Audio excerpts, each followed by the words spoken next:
नमस्कार दोस्तों, आज हम हैं मिस्टर फ़िरोज़ खान के साथ जो भी मिस्टर राजस्थान जीत के आए हैं mister Mrs and miss India competition में। तो हम आज इनसे जानेंगे इनकी जीवनी के बारे में, इन्होंने कैसे शुरुआत की, ये कहाँ तक आगे जाना चाहते हैं, इनका स्ट्रगल क्या रहा। तो आइए हम मिलते हैं मिस्टर फ़िरोज़ से। हेलो एवरीवन, नमस्कार जी। मेरा नाम है फ़िरोज़ खान और अभी मैं बना हूँ मिस्टर राजस्थान। ये कंपटीशन हुआ था झांसी के अंदर, रूप्स प्रोडक्शन हाउस ने करवाया था, जिसका नाम है mister and miss and kids India 2022, जिसके अंदर बहुत सारे राउंड्स थे। जैसे हमारा जो राउंड स्टार्ट हुआ था, फर्स्ट राउंड था टैलेंट राउंड, उसके बाद हुआ टास्क राउंड, उसके बाद हुआ हमारा फाइनल मॉडलिंग राउंड, जिसमें हमें वॉक करनी होती है। वॉक में भी 2 राउंड हुए थे, ठीक है। उसके बाद हमारा हुआ इंट्रोडक्शन राउंड, जिसके जूरी मेंबर्स थे, सभी जानते हैं उनको, मिस्टर शक्ति कपूर सर, जो बॉलीवुड स्टार हैं, जिन्होंने 600 से ज़्यादा मूवीज़ की हैं। उनके साथ में थे मिस्टर वर्ल्ड रोहित खंडेलवाल जी, जो 2016 के अंदर विनर रहे हैं मिस्टर वर्ल्ड में। और अभी तक हमारे इंडिया में सिर्फ 2 बार ही मिस्टर वर्ल्ड की ट्रॉफ़ी आई है। फर्स्ट आई थी 2001 में और सेकंड आई है 2016।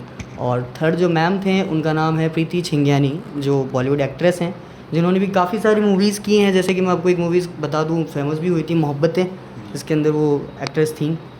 और उनके साथ ही थे दिल्ली के नितिन आहूजा, जो एमटीवी स्टार है, एमटीवी के ऊपर जिन्होंने बहुत अच्छा काम किया था, नितिन आहूजा जी। और उनके साथ जो हमारे ग्रूमर थे वो थे एलन ब्राज़ील मॉन्टेरियो, जो दिल्ली से थे। और भी सेलिब्रिटीज़ थी जो हमारे साथ थी। और ये हमारा प्रोग्राम 6 दिन कंटिन्यू चला था वहाँ, 6 डेज़ हम लोग वहीं थे झांसी के अंदर, और कंटिन्यू वन बाय वन सारे राउंड्स हमारे करवाए गए थे जी। आपने कब सोचा कि आपको मॉडलिंग लाइन में जाना चाहिए? वैसे मैंने सोचा था जब, वैसे आप जहाँ हम बैठे हैं बिग बॉस इंस्टीट्यूट, जो यहाँ के डायरेक्टर सर है मिस्टर इंडिया कामिल सर, जब मैं कामिल सर से मिला था फर्स्ट टाइम, तब मैं कामिल सर का बहुत बड़ा फ़ैन था जी। तब मुझे लगता था काश मैं कुछ कर पाऊँ, कुछ ऐसा बन पाऊँ। तब सर से मेरी बात हुई थी, सर ने कहा था मेहनत करेंगे सब कुछ हो जाएगा। जैसे कि सर ने मुझे एक लाइन भी सिखाई थी, कुछ बनने से पहले काबिल बनो। तो वही मैंने किया, जैसे मुझे सर ने बताया था उसी तरीके से मैंने मेहनत की। तो मुझे 1 साल हो गया था लगभग, मैंने 1 साल से ही मेहनत की थी, कंटिन्यूस प्रैक्टिस में था, लगभग 1 साल से मैंने मेहनत की थी। आपकी एजुकेशन कहाँ रही, क्या रहा आपका कॉलेज टाइम, कैसा रहा? जी, मेरी एजुकेशन, वैसे मैं जोधपुर से ही हूँ। जोधपुर सभी जानते हैं, जोधपुर में कृषि मंडी, उसके बैक साइड मेरी कॉलोनी है, वहाँ से हूँ मैं। और मेरी एजुकेशन यहीं से हुआ है, जोधपुर से ही, ठीक है। और उसके साथ में मैंने दिल्ली से हार्डवेयर इंजीनियरिंग भी की है, मैं इंजीनियर भी हूँ। और इससे पहले मैं स्कोप कंप्यूटर्स, जो रातानाडा के अंदर है, वहाँ मैंने टीचिंग भी की है लगभग 8 से 9 साल। मैं कंप्यूटर ट्रेनर भी था। उसके बाद अभी कामिल सर के साथ हैं, और कामिल सर के इंस्टीट्यूट में मैनेजिंग डायरेक्टर हूँ मैं। आपने जब शुरुआत की अपने करियर की, तो आपको क्या क्या परेशानियाँ आई मॉडलिंग लाइन को लेकर? जैसे अगर कोई नया बंदा स्टार्ट करना चाहे तो उसे क्या क्या चीज़ें फॉलो करनी चाहिए और किन चीज़ों से बचना चाहिए?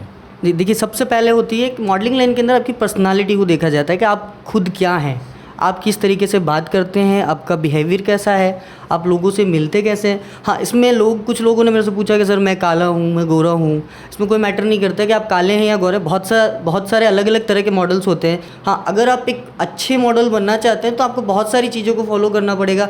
जैसे आपको अपनी पर्सनैलिटी के ऊपर ध्यान देना पड़ेगा, आपको अपनी बॉडी मेनटेन करनी पड़ेगी, आपको अपना बिहेवियर मेंटेन करना पड़ेगा, जो सबसे ज़्यादा इंपॉर्टेंट होता है। कहीं भी कैसे भी हम कहते हैं ना कि कहीं जाते हैं तो उसके मुंह खोलने से पता चल जाता है बंदे का बिहेवियर कैसा है या वो खुद कैसा है। तो वो चीज़ें हमें बहुत ध्यान रखना पड़ता है, रेगुलर रहना पड़ता है। जैसे मैंने जिम स्टार्ट किया तो मैं रेगुलर रहा, ठीक है। और भी बहुत सारी चीज़ें हैं जिसमें हमें फॉलो करना ही पड़ेगा। अब जैसे कि कुछ लोग कहते हैं कि मॉडलिंग लाइन में जा रहे हैं तो आपकी इंग्लिश बहुत अच्छी होनी चाहिए। वैसे ठीक है, हाँ, इंग्लिश होनी अच्छी चाहिए, लेकिन ऐसा कहीं नहीं है कि कंपलसरी नहीं है कि आप इंग्लिश में ही बोलें। जो मेरे साथ पार्टिसिपेंट्स थे उन लोगों ने अपना अपना इंट्रोडक्शन हिंदी में भी दिया है।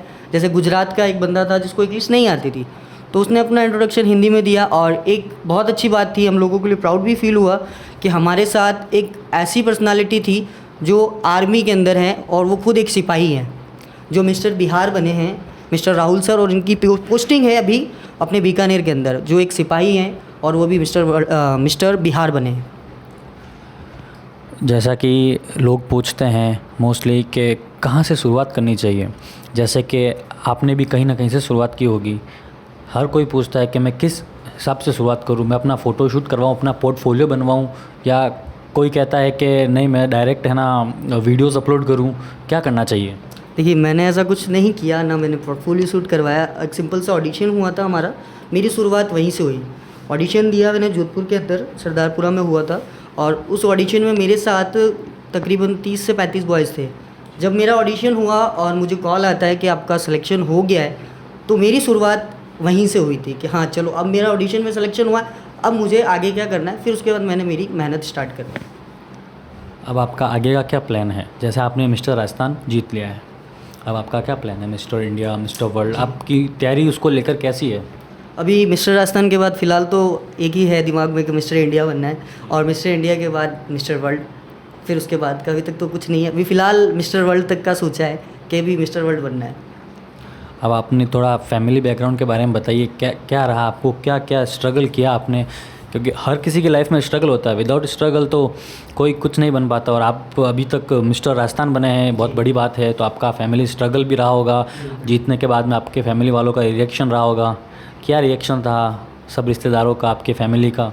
हाँ, फैमिली का बहुत अच्छा रिएक्शन था। एक्चुअली मैंने मेरी फैमिली को नहीं बताया था, मेरे पेरेंट्स को सिर्फ पता था। वैसे अगर आप रिश्तेदारों को बताएं रिश्तेदारों की बात करते तो उनको नहीं पता था। मेरे भाई, मेरी फैमिली, पापा मम्मी को, इन लोगों को पता था और सबको उम्मीदें भी थी। लेकिन जैसे ही मैं वहाँ विनर हुआ, मेरे पास कॉल्स आए, और हमारी जो फाइनल राउंड ख़त्म हुआ था वो मॉर्निंग 5 बज गई थी हमें। तो मुझे कंटिन्यू, इवन मेरे स्टूडेंट्स जो मुझे बहुत सपोर्ट किया, मेरे स्टूडेंट्स थे, मेरे स्टाफ, जिन लोगों ने पूरी रात मेरा वेट किया, काफ़ी सारे कॉल्स किए मुझे, लेकिन मेरा फ़ोन स्विच ऑफ था, मैंने आपको बताया, क्योंकि हम लोगों को जाने के बाद में फ़ोन जो हमारा है वो स्विच ऑफ करवा दिया गया था। जैसे ही 5 बजे मैं विनर हुआ, उसके बाद मैंने 6 बजे अपने स्टेटस पे लगा दिया। फिर उसके बाद कंटिन्यू अभी तक कॉल्स आ रहे हैं और कभी अभी तक बधाइयाँ दी जा रही है। इवन मैं अभी भी सुबह जहाँ मैं जिम जाता हूँ, फिटबॉक्स बिजनेस में, आज वहाँ गया था तो उन लोगों ने भी बहुत अच्छा स्वागत किया। और जोधपुर आने के बाद 5 दिन हो गए हैं, 5 दिन से कंटिन्यू अभी यही चल रहा है, डेली स्वागत किया जा रहा है जी। आपको आपकी फ़ैमिली में सबसे ज़्यादा सपोर्टिव पर्सन कौन है आपकी फ़ैमिली में, जिन्होंने आपको इस चीज़ को लेकर सबसे ज़्यादा सपोर्ट किया?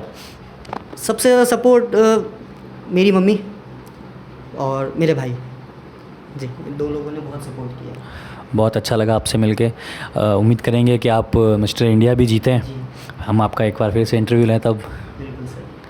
आपको कैसा लग रहा है, आपको फीलिंग कैसी आ रही है? हाँ, बहुत अच्छा लग रहा है, प्राउड फील हो रहा है खुद पे कि हाँ, मैंने जो सोचा था एटलीस्ट वो मैंने अचीव कर लिया।